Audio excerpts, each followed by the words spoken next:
Thanks for listening to the Tech Tools for Teachers podcast, where each week we talk about a free piece or two of technology that you can use in your classroom. I'm your host, Shanna Martin. I'm a middle school teacher, technology, and instructional coach from my district. And I'm her producer and husband, Fuzz Martin. Hey, Shanna, why do cowboys get corgis? I don't know. Why? Because they want to get a long little doggy. Wow. Long little doggy. Yeah. You know, because they're long and short. Yeah. And they got cute little legs. Yeah, they got little legs. They're cute.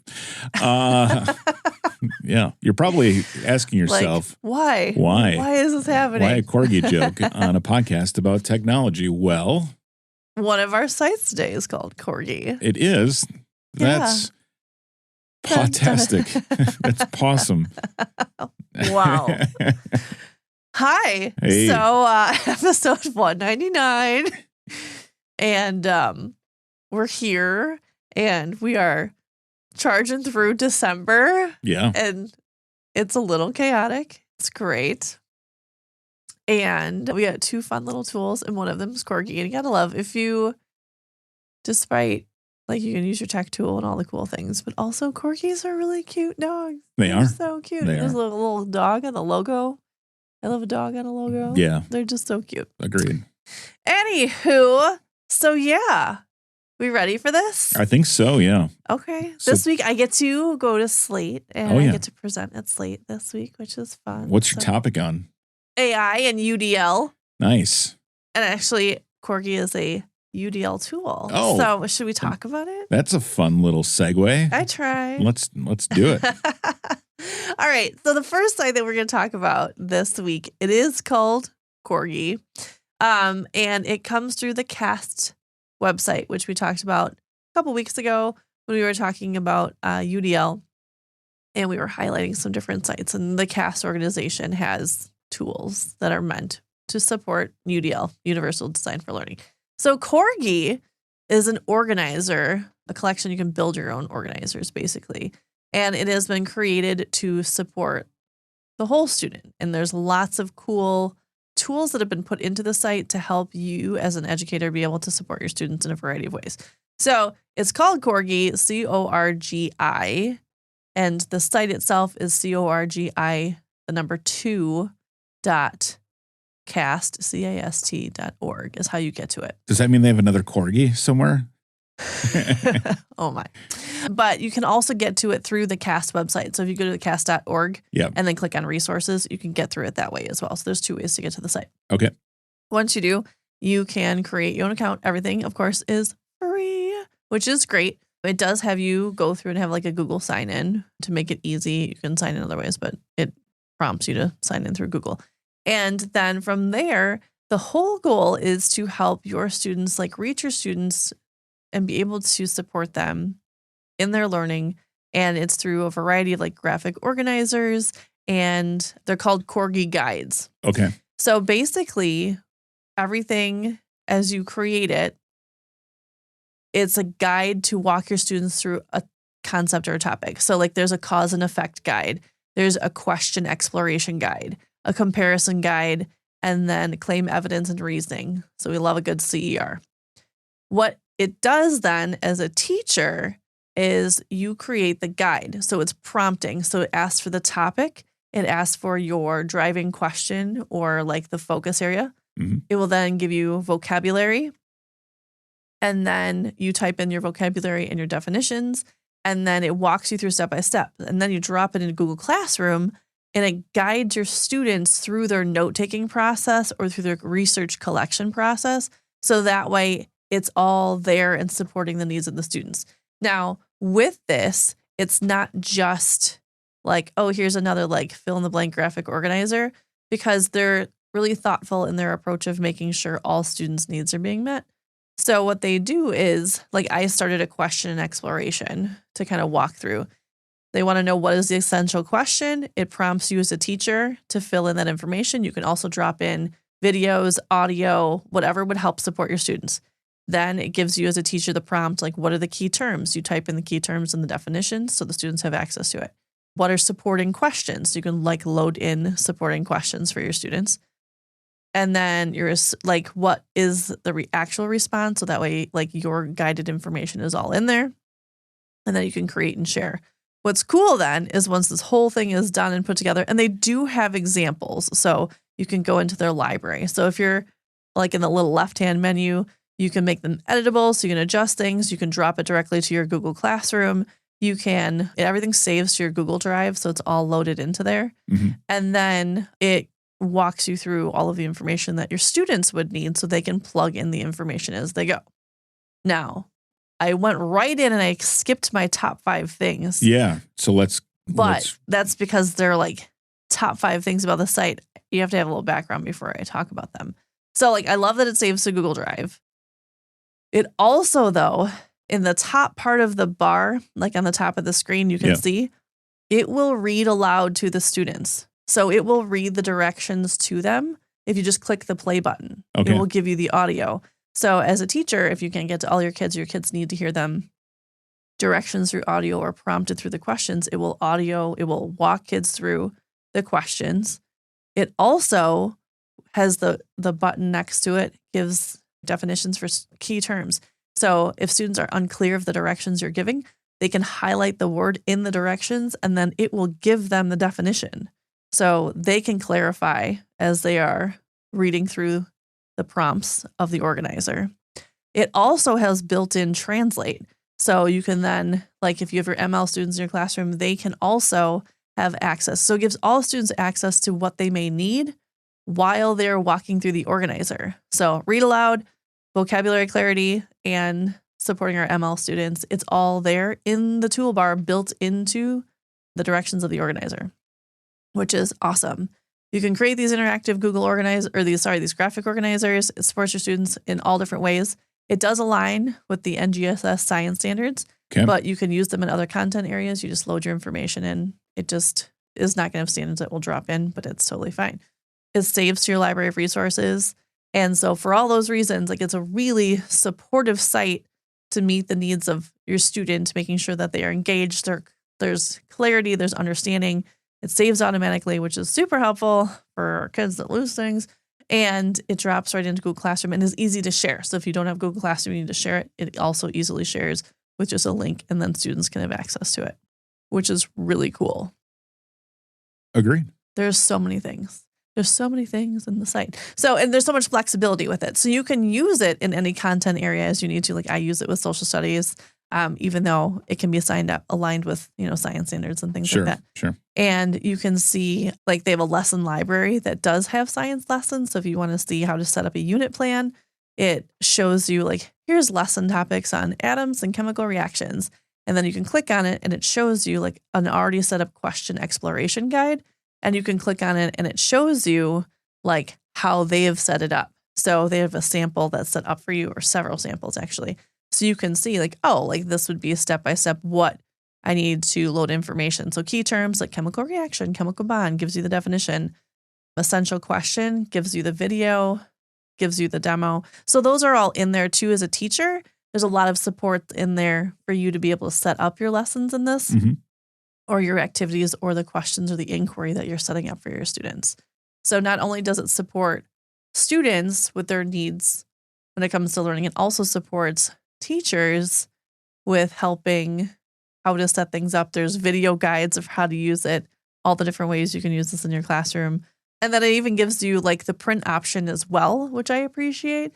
That I know while we are digital most of the times and we have all these things set up, it also there's a print option, so you can print them for students that may need something physical instead of having to have it on their Chromebook or on a computer. So that also is an option. Awesome. Yeah. So there's just so many things with Corgi that are helpful for learners in all content areas in organizing their thinking and prompting questions and writing CERs and things like that. But also as a teacher, it walks you through, like, this is how you use this. Here's some examples and some ways to use it. So you'll find your little library on the homepage. You'll find your tools across the top. And then you will find the lesson library that has the examples in there. So everybody has support with using the site, which I think is really cool. Yeah. What is the play button across the top? that will read it to you. Okay. So if you click play, it'll highlight in yellow and then it'll start reading. Instruction. Organizer. Hidesitabur. Expansitaber.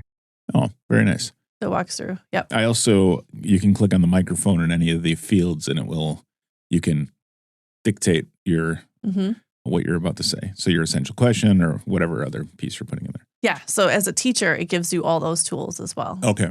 Yeah. I'm in as a teacher, obviously, not as a student. So. Yep. And as the students, they're able to like fill in the information. Yeah. Gotcha. Oh, yeah. Cool. Yeah. So it's just really cool. It's a really I feel like well-supported site for both kids and for teachers, and to use it so that way, it's very clear, what your expectations are and supportive for everybody. My essential question is, did they come up with the name Corgi and then try to fit in the co-organizing your learning to that? Or did they come up with co-organizing your learning and then say, hey, we'll just call it Corgi? Because it's cute. It is cute. They have a really cute logo. They do. It is. It's a corgi with one ear up and one ear folded, and it's looks smiling like a piece at of paper. Yeah, it's smiling at you. Yeah. And corgis, when they smile at you, it's happiness. Yeah, it's just hard to look away. Yeah.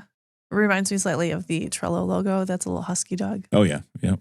See? Or the Snoring Dog Media logo, which is that's ours. Which is our old, old puppy, Alina. With her headphones on. Yeah. Anyway, so check out Corgi, corgi2.cast.org. Super helpful organizers, way to support your students, easy to share, made for teachers and students, and totally free. So thank you to the cast.org people. Yes. For their UDL support, which is awesome. The other thing I want to talk about really quickly this week, but I feel like it needs to be pointed out because this is, a free tech podcast. And it's that time of year. If anybody knows, does anybody know? I do, because I looked at our plans for this episode. But not you. Okay. We'll wait for the listeners to think. Okay. Here's your pause. What is? Pause. Corgi, pause. Oh, wow. We're still. Yeah. December 9th through December 15th, 2024 is Computer Science Education Week. Yay. And what comes along with Computer Science Education Week is Hour of Code. Hour of Code. I was waiting for my sound effect, and it was like a delay. Anyway, great. Now we're going to overuse it. Awesome. Yeah. So it is Hour of Code week. I mean, it's Hour of Code to celebrate. Yay. So I always have to point this one out because they also have some cool resources, always available, free, easy to use. But it's Hour of Code, HOUROFCODE.com/US/learn. If you want to get to the section I'm really talking about, you can go to Hour of Code. But the exploring activities section, where it is broken down by all grades, are pre-readers, are grades 2 through 5, grades 6 through 8, and grades 9+. And it will break it down for you what types of technology you have in your classroom, because I know it depends on school district and all that kind of stuff, but computers, Android versus iPad versus robotics and circuits, no internet, those types of things. But anyway, you can choose your topic. So language arts, math, science, social studies, computer science only, AI, and then the length, 1 hour and follow-up, few hours. Let's stick with 1 hour. Screen reader, text-to-speech, accessibility options are in there, which is super helpful. And then languages, as in computer languages, blocks, typing, drag and drop, those types of things. So I know in the past we've kind of given a little shout out to some of the usual ones like Star Wars coding, which is always a hit in my classroom, or Code Combat's always a fun thing with Roblox, or I don't know, there's all kinds of Minecraft education, but they also have Wakanda Forever. Yeah. And they have Moana, because clearly Forever. we can watch the movie. They have Microsoft Code Carnival. So if you got Microsoft versus Google, things like that in your classrooms, they've got Scratch. They've got Pick Code, Ad Lab, make your own little chat bot. There is make your own web resume. They have Codable, which is always cute and fun. And those are little pre-readers for our youngest coders. They have AI Rescue. So, and they have Python, they have blocks, they have Scratch, they have all the things. So check out, if you want some fun activities this week to build in to your week, 10 minutes each day, celebrate Hour of Code and check it out with your students. So hourofcode.com/us/learn. We have chatted about previous episodes, but I feel like I need to give it a shout out because it is this week. It is. And that would be fun. Very good. So there you go. All the things. Hey, what do you call a chunky corgi? I don't know. Low fat. Oh my goodness. Oh, okay. Wow. There's so many stuff. I can't handle the amount of buttons that you just pushed. Yeah, I'm sorry. Cool. I got so excited I hit them all. I was like a kid on an elevator. All the buttons. Well, we're celebrating episode 199. 199. So we have to tell everybody really quick. There's Yes. going to be like 199.5. Yeah, there'll be like a brief bonus episode. Like a bonus one coming up because episode 200 will be happening. Wow. I feel like we need a different sound effect for that, like confetti. Well, you So we'll have to load that you one can't in. just spring sound effects on me. So anyway, episode 200 will be rolling out with the first of the year because we started our first episode in January of 2018. And so because of that, our 200th episode will also be coming out at the start of January. Oh. Yeah. So Pretty there'll be good a little news. mini episode coming up here just before the holidays for fun. But also then we will be rolling out episode 200 officially at the start of the year. So there you go. Very nice. Yay. Looking forward to it. I am excited. So thanks for tuning in. This has been the Tech Tools for Teachers podcast. If you ever have any questions, you can find me on Blue Sky, Threads, Facebook, Instagram, SmartinWI, or on Threads. Or I already said Threads. And if you want to get more information It's on a rethread. the links to the technology discussed in this episode, you can visit smartinwi.com. If you'd like to support the show, please consider buying me a coffee or two. Visit buymeacoffee.com/smartinwi or visit smartinwi.com and click on that cute little purple coffee cup. Your donations help keep the show going. New episodes coming up soon. Little one next week, and then the big one in January. Thanks for listening. Go educate and innovate. The ideas and opinions expressed on this podcast and the Smart NWI website are those of the author Shannon Martin and not of her employer. Prior to using any of the technologies discussed on this podcast, please consult with your employer regulations. This podcast offers no guarantee that these tools will work for you as we've described, but we hope they do. And we'll talk to you next time right here on the Tech Tools for Teachers podcast.